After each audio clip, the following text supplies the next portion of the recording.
ალი მოდელია ეს. ახლა თქვენ ახსენით ტაქსებისთვის რატომ არის აი ამ ავტომობილების მერე მეორე ადგილზე ეს ავტომობილები ახსენით როგორც ჰიბრიდი ისე ელექტრო და მოდი ახსენით დაეხმარეთ ეს ავტომობილი იმიტომ ჩამოვიყვანეთ მათემოტორში რადგან უფრო ნაკლებ ფასში გავყიდოთ ეს ავტომობილები და შეიძლება მომხმარებელმა ნაკლებ ფასში ყავს როგორც ჰიბრიდი ასევე ელექტრო გადის 500 კილომეტრს საკმაოდ კომფორტული და ძალიან კარგი ავტომობილია და ყავს ჰიბრიდი რომელიც იტენება 50 კილომეტრს და ბენზინს წვავს 4 ლიტრას ჯამში ბენზინიანად და ელექტროიანად გადის 1000 კილომეტრს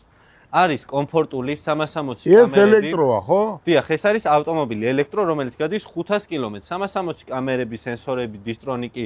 მოყვება თავის დამტენი იტენება სახლის პირობებში 8 საათში გიჯდებათ 10 ლარი დატენვა რომ გაიაროთ 500 კილომეტრი არის 2025 წლის ავტომობილი სრულიად ახალი თავის გარანტიით რა თქმა უნდა მათემოტორსის გარანტიით გვაქვს ყველანაირი სერვისი ნებისმიერი ნაწილი მომსახურება მობრძანდით ჩვენთან და შეიძლება ნებისმიერი მოდელი BYD მოდი ეს ელექტრო ახლა ახსენი რა ქვია ჰიბრიდი აი რა არის რას ქვია ახლა ჰიბრიდი აი რატომ უნდა იყიდოს ადამიანმა ელექტრო თუ ჰიბრიდი ხო ჰიბრიდი მოგეხსენებათ იტენება 50 კილომეტრს ცალკე ბენზინს მოიხმარს 4 ლიტრას და ჯამში დატენვით და ბენზინის სავსე ბაკით გადის 1000 კილომეტრს რომელიც ძალიან ეკონომიურია ქალაქის პირობებში იგივენაირი სალონი კომფორტი დიზაინი კამერები სენსორები დისტრონიკი მოკლედ ყველანაირი კომფორტი